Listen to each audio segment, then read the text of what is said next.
Presidenti i Shteteve të Bashkuara të Amerikës, Donald Trump, nuk e ka përjashtuar mundësinë e kandidimit të tij për një mandat të tretë presidencial, duke deklaruar se do ta donte me gjithçejf, por njëkohësisht ka hedhur poshtë idenë për të kandiduar si zëvendës president në vitin 2028.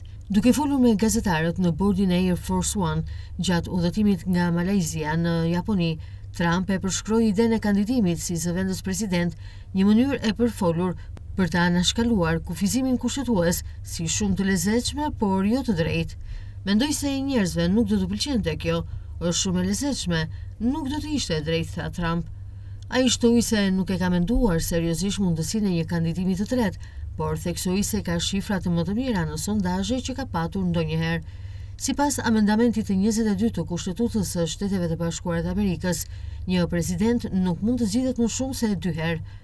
Për të lejuar një mandat të tretë, do të kërkohej ndryshimi i Kushtetutës, që kërkon miratimin e 2/3 të Kongresit dhe ratifikimin nga 38 shtete, për një proces që vlerësohet si jashtëzakonisht i pamundur.